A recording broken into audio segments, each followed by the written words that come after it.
Okay, I'm now going to do section 12.5b. So this is still 12.5, only in this section, I am going to talk about z-values and what they mean and how we use them. So I want to first talk about a metaphor that, or mental picture I use when I'm talking about z-values. So you can fast forward to this if you don't care about my childhood. When I was a child, my family would make round cakes, layered cakes as we used to call them, only for our birthdays. And so if we had a round cake, it was a birthday cake, and Dad would cut it in half like this. And so he would have this half a cake, and then he would cut it in slices like this, each about maybe an inch thick, maybe a little bit less. And he would slice it like that, and then each of us children would get a piece of cake. And I remember as a child realizing, don't take the first piece of cake. If you wait and take this piece of cake or this piece of cake, you will get more cake than if you take the first piece of cake. And I remember that as a child. And when I grew up and started to learn about statistics and I learned about the normal probability distribution, I thought, oh, that's sort of like my cake. The normal probability distribution is this curve, and if I cut a piece from the curve here, and I cut the same distance piece here, and the same distance piece here, and the same distance piece here, and the same here, and the same here, it is clear to me that this piece down here is much smaller than this piece here in the middle. And so I thought, that means that the number of people in the population or the percent of the people in the population near the middle is much greater than the percent of the people at the end. And, or in whatever, it may not be people, it might be higher life. So it doesn't matter what the curve looks like, it's still the same thing. So here I can see that that's more than the same size cut over here. That this one has a higher percentage of the population. And if the curve is very, very steep, but still normal, that's still the case. A piece here is not near as big as the same size cut over here. And so that's why they call it the standard normal distribution, because it always fits the same pattern, regardless if it's a big wide curve or a narrow curve, as long as it's a bell-shaped normal curve. Now, if you take a course in statistics later on, they'll go into that in more detail. But for now, what you need to know about that is that then what they do is they say, then any normal curve can be defined, I misspelled that, defined by mu and sigma, I mentioned that earlier, and those can be converted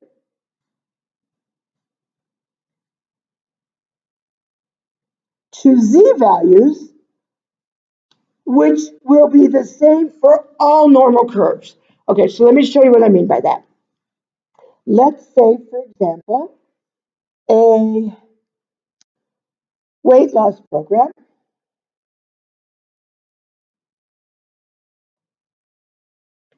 has an average weight loss of 5.2 pounds with a standard deviation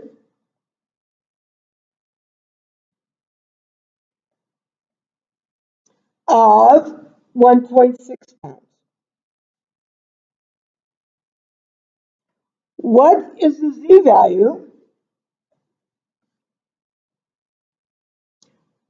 for 7 pounds? Now I'm going to explain what a z-value is in this recording, and then in the next recording I'll show you how it's used. So in this recording we're going to just give you a formula. Z is equal to the value you're referring to minus the mu and divided by the standard deviation. In words, Z is the number of standard deviations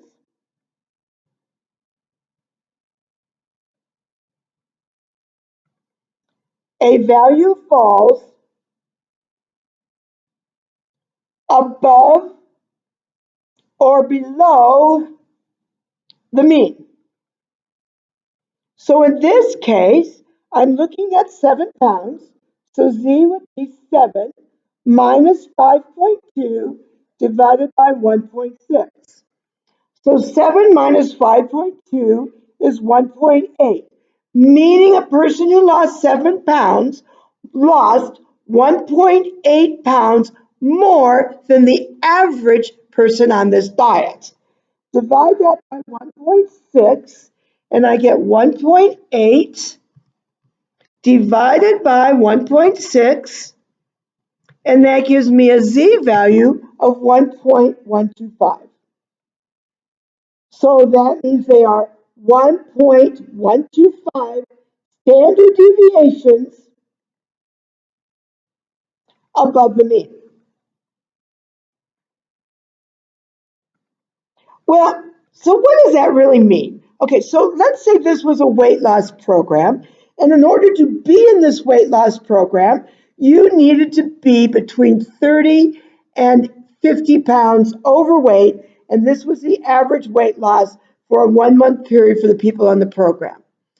If the program was for people who were between 100 and 150 pounds overweight, wouldn't you expect that they would lose more weight because they have so much more to lose? So maybe on that program, it's still normally distributed, but their average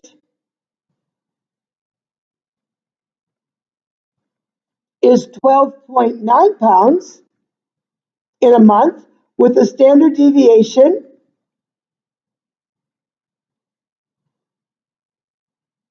of 4.6 pounds. What is the Z value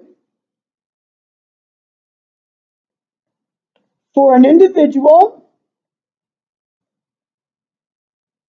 who lost 15 pounds? Now, clearly, this person lost more than the person in the previous example, but Z value wise, they did not. So Z would be X minus mu divided by sigma.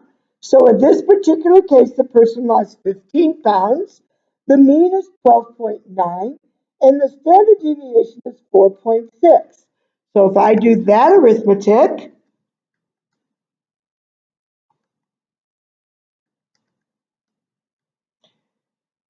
and you can do the arithmetic on your calculator. Remember, you have to do the numerator before you do the division. I get 0.457.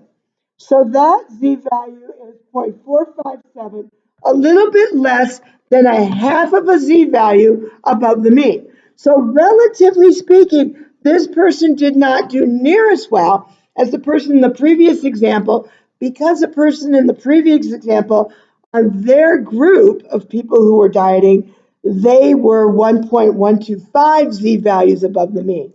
Now, likewise, if a person on this program only lost 10 pounds, a loss of 10 pounds, let's look at the Z value. So another person lost 10 pounds. So here, Z is equal to X minus mu over sigma. So that would be 10 minus 12.9 divided by 4.6. Well, now that's a negative number. Negative 2.9 divided by 4.6. I put that into my calculator. I get negative 0.63. Now, this is important to understand because the negative 0.63 tells me that this person was below the mean by a little bit less, about 2/3 of a z-score. About 2/3 of a z-score. So the z-score tells me, relatively speaking, where does this person fall? So I'm going to stop this video, and I am then going to show you how to use z-values to calculate probability.